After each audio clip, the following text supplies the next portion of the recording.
Hello, my name is M.K.Davis. I'd like to share with you an interview that I conducted with a gentleman back in 2010. And this gentleman approached me. He had in his possession a rifle that he claims was used to kill 4 or 5 Bigfoot in the Bluff Creek area. Well, I'm always, open to any new evidence that might be submitted or proposed. And while I don't have any way of verifying the information that's presented here, so I don't endorse it or not endorse it. I'm going to post it for your own perusal. You can make of it what you want to make of it. And this gentleman spent many years bear hunting in the Bluff Creek area, and he knew it well. And he testifies a little bit about how he came about this with acquiring this weapon and who it belonged to. And so, you be the judge as to whether you think this thing has validity or not. And I thank you for your time. Okay. Folks, this is Larry McGowan, and Larry McGowan is an old bear hunter from California. He has a gun in his possession that came from out there in California way, that thinks it might be have some historical value. So I'll let Larry do the talking here. So Larry, how are you? I'm doing just fine. How about you? I'm doing pretty good. Now, Larry and I have talked before about this, and this particular firearm, the historical value that it has, that it belongs to a well-known Bigfooter. Now, whose gun is it, or was it? Who I got it from? Right. How'd you acquire the gun? Well, I acquired it from a gentleman by the name of Ivan Marks. Ivan Marks. Now, how did you get it from Ivan? He gave it to me through friendship. Through friendship. Oh, good. I had sold him some dogs and I got ready to leave, and he gave it to me. Okay. Now, what kind of gun is this? It's a 30-06 Remington 700. Right. Now, the value of it, besides just being from Ivan's, what did Ivan tell you about the gun when he gave it to you? Well, he never did say. He told me that it was in on the killing of 5 or 6 of the big things. Now, he said big things. Now, you think that he was referring to maybe perhaps bears or something, or what do you think? No, well, we had been, he made the movie, in Legend of Bigfoot or Search of Bigfoot. Or right. I've seen that, yeah. And we were talking of that, and I asked him if they had ever seen any killed, or, yes. And when he gave it, he told me, he said, now this is the gun that was in on the Bigfoot, the big things. Right. But he stopped shy of calling it Bigfoot? Right. Okay, but you're pretty sure that's what he was referring to? Yeah, because that's what we were talking about. Yeah. And now I've looked at this gun, and matter of fact, you and I we took it apart there at your place there, and I noticed it's got a notch in the side of the stock that I thought was rather unusual, and it's a gold little bitty, I guess you call it the little gold nugget. That's what it is. Yeah, looks to me like somebody dug a little hole in the stock with like a pocket knife tip. And poured it with gold, and that's sort of an unusual thing to do to a rifle. It must have been for something important, don't you think? I would think so, but it was on the gun whenever I received it from Ivan, and the gun has Ivan's name engraved in the gun. Right. I remember that too, and also in the gun case, the address was on the gun case. Yeah. Everything. Now, what makes going back to the gun, the history of the gun. Now, Ivan, what makes you think that who did it originate with? Is this Ivan's gun? Was it his gun when all this happened, or did it belong to someone else at the time that it happened? I asked later. I asked actually owned the gun? Where did Ivan get the gun? And I was told that it came from Bob. And I said, Bob who? And that's all I was told. And I asked him, I said, his name was, who you talking about? They never would read. The person I talked to after Ivan died never would acknowledge what the person's last name was, but Bob. Just someone named Bob. Bob. Okay. Now. But the gun was, according to them, was used in the taking of 5 or 6 of the big things. Okay. Now Ivan lived. Where did Ivan live? He lived in Bernie, California. Which is somewhere close to Redding. Is that not correct? East of Reddings. Right.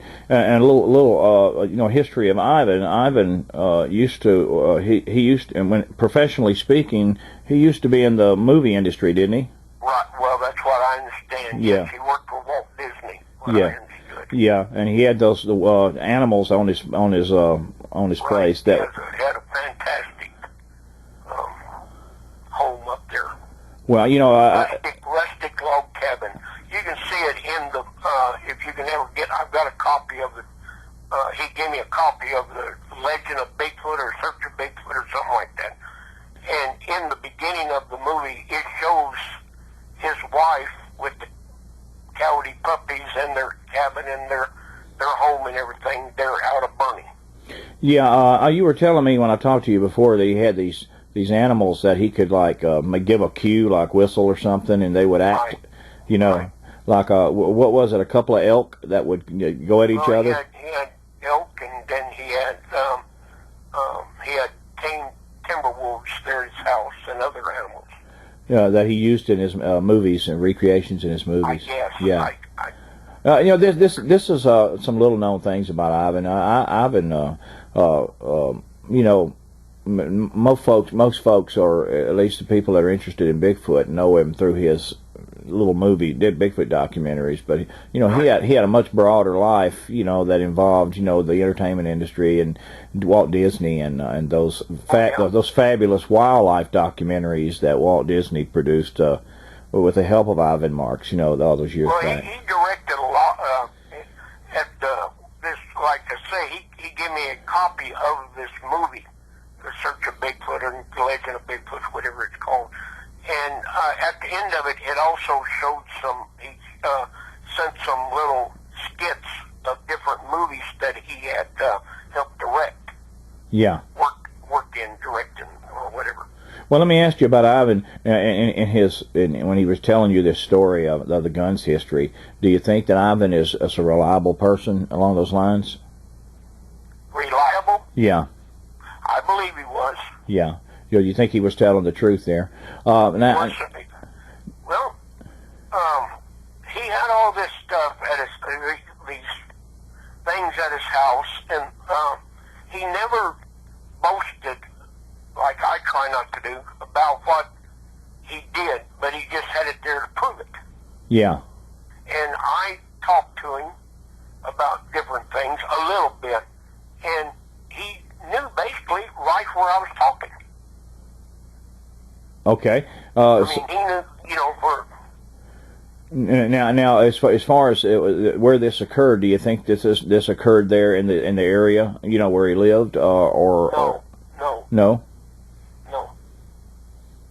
Do you think? Do you know where it occurred, or did he say where it occurred?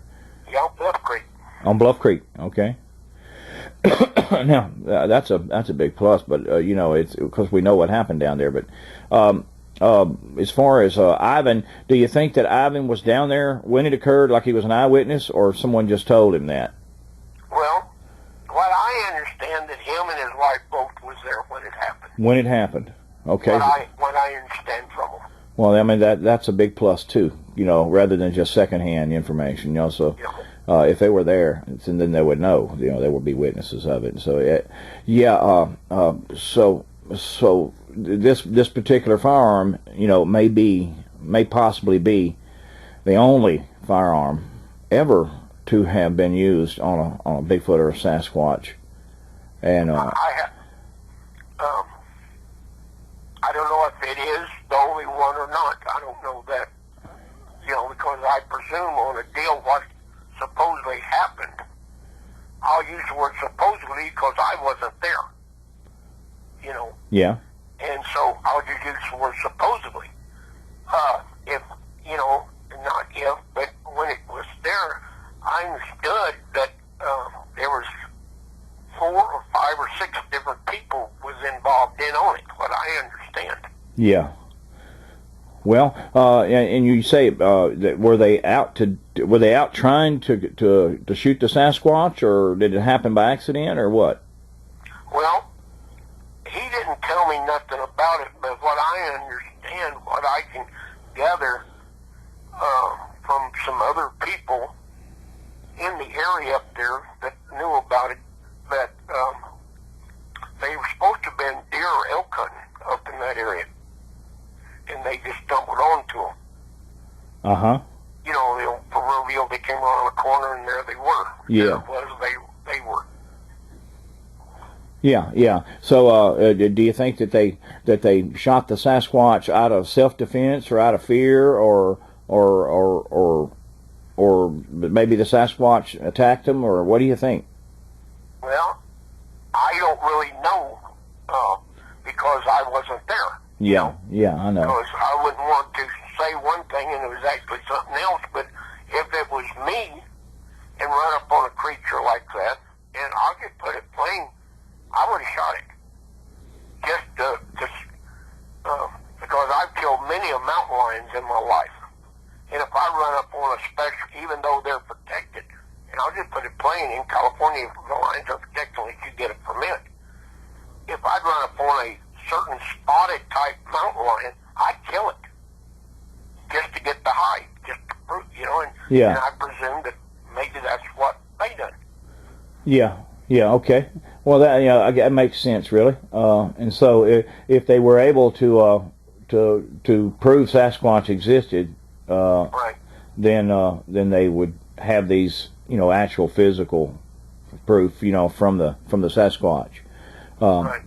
Do you think that if they have some of that it's still around, that people own, you might go hide or I have no idea. Yeah, that'd be real interesting because nowadays with DNA it would probably prove their existence, and that would be the final thing.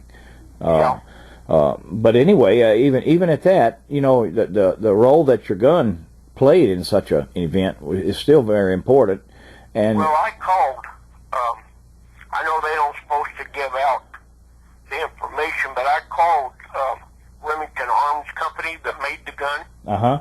It's a Remington Springfield, what it is. 306. That's a bolt action, right? It's a bolt action. The gun, according to them, was made between 1959, late 1959, and early 1963. Yeah. And the gun was sent back to Remington Arms to have some work done on it. What the gentleman never would tell me, but he did tell me that the gun. Here, I'm reading myself.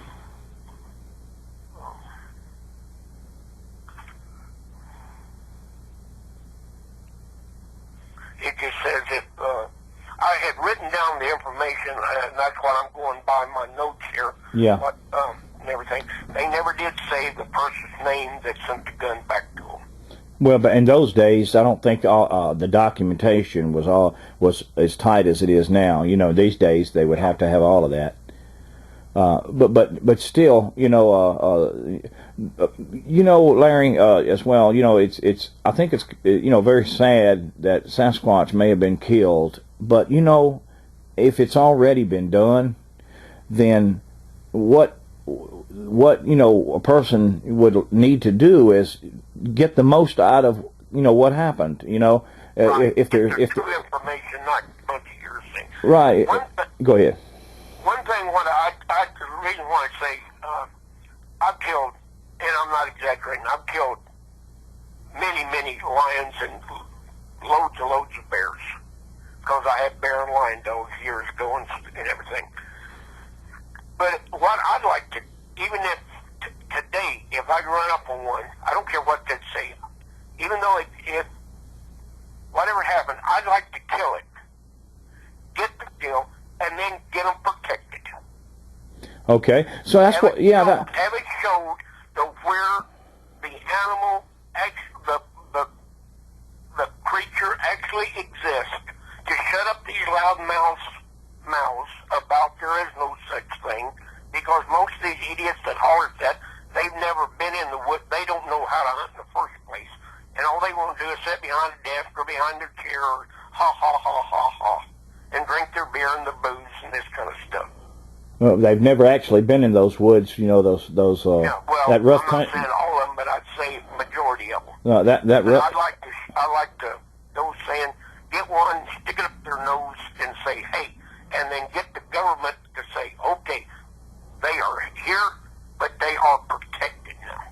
Yeah, so the sacrifice one individual so that the rest could be. Well, you know, if somebody else has already, you know, done that, it would be good if, you know, with DNA, like if they had I'd be happy with it. if they had a hide, you know, that you could snip a little bit off, and they take it to those labs and they say, well, this is something very, very unique. You know, that would be a, you know, even better thing. That'd be a plus. Yeah, it sure would. So, you know, well, you know, besides any of that, history is history, you know, and if you're, the firearm that you have, it was a part of something like that, then to me, you know, its historical value, you know, is priceless, you know. It's not a replaceable gun. It's one of a kind, you know. Well, it's priceless to me. Well, I would sell it. But I wouldn't give it away. That's right, yeah. Ivan let me have the gun out of friendship. And I didn't know Ivan super well, but what I did, I really liked the man. And he was a super good gentleman. And I'm keeping the gun out of thank you. Yeah, you know, right, I understand. But now let me ask you a little bit about, you know, Ivan bought some bear dogs from you, right? right. Now these were like top-notch bear dogs, right?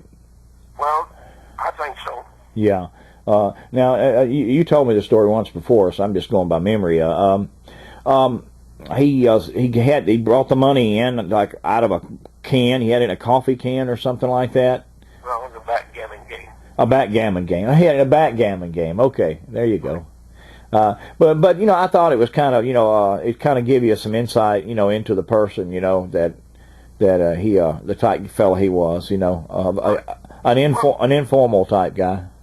They were down to country people. Country. Way I'd say it, they were country made. Yeah. I mean, they were down to heart. And yeah. Do you think Ivan was as far as you know, what he told you, that it was something you could probably, you know, put stock in and rely on it? I believe so. Yeah. I really believe so. Well, you know, that country in there is so rough, and you spent a lot of time in that area, and it's some of the area that the Indians, they call sacred, that area right. up in there. Right. So you know, you know it probably better than most folks. I've hunted all over that country. I've hunted for 100 miles in every direction. Now, what is your thinking on the Sasquatch there? Do you think there's still any in there, or? Well, I wouldn't bet against it. Yeah. Well, at any rate, you know, People they holler, well, you never see one. Well, I've hunted since I was 9 years old, and I just turned 66, and I've never seen a dead deer in the woods. But I've killed a lot of deer. I run up on deer where people have shot them, right? You know. But I mean, one just died from old age. I've found horns, but where does these deer that die from old age, where do they go? So I'd say Bigfoot's the same way, you know. Unless you freak accident run up on one, you know, surprise him or something, I don't think you're going to see one out there. So these guys, you know, that did the killing, they surprised some of them. That's what you think? I think that's what happened. Yeah. Okay. Well, I thank you for going on, the record with that, and making this recording, and we'll certainly, get the word out about the gun, and try to get folks to pay some attention to it. It's a historical piece, and it's a piece of history, from that may never be repeated, Right. So, yeah, and I thank you for. We'll never know unless we were there what actually took place. Yeah, that is correct. That is correct. Unless there's somebody willing to, come forward and tell us, Tell the truth about it. Right. That's about what 40-something years ago now. Yeah. Well, that happened what, 63 or something like that. Well, yeah. Well, there's some speculation about that. We don't know for sure exactly the date, but 63 is a good date for it. You never know. But anyway, I thank you, Larry. 53, 67, something like that. Yeah. That's a lot of years ago. Yeah, I know. It's in those times, I think at the time that country was just being opened up, It was. There was no, the roads. There's still not any roads down to where they supposed to have been killed. Yeah. Let me ask you this. What do you know about those roads? When they were putting them in there, they call it the Go Road. Do you know much about? They tried to go down along the creek beds. I understand, right. And it didn't work too well. Got floods washed them out, and then they tried to go up on the ridge tops, and they finished the roads Well, up on all those roads was all skid roads in the first place, logging roads. Yeah. Even the one out of the main town down there, I don't know if you want me to tell the name of it or not, but anyway, but the main town, the road that goes straight up the hill, goes up where you turn off and everything, that's all a logging road, originally logging roads. Yeah, it was put in there to log, wasn't it? They were all logging roads. Yeah. And I understand that when they went through those areas, those Indians considered to be sacred, that it wasn't a very popular thing to do, was it? Well, no, but I never did hear any really trouble about the Indians. Yeah, I think it kind of hurt their feelings a good bit, though. Well, I wouldn't blame them. Yeah. And of course, that's their religious beliefs, and people don't like to get stepped on, as far as what they believe. Well, nobody does. Yeah. Now, the Sasquatch themselves, apparently there were a number of them in there. So, maybe there's still a few more. Well, I don't know, but only thing a person can do is put in some time and look. Yeah, I agree. Everything. Well, Larry, thanks a lot for going on, and we'll see to it, that folks get to listen and know about your firearm that you have there, and if someone, if you wanted to part with it, maybe you can get together with somebody and maybe the gun will find its way, to a museum or something, or maybe get Right. something like that. I think it deserves, being a piece of history like that to be known. Well, I do too. Yeah. And get it documented. Known about, yeah. All right, well, thank you. All right. All right.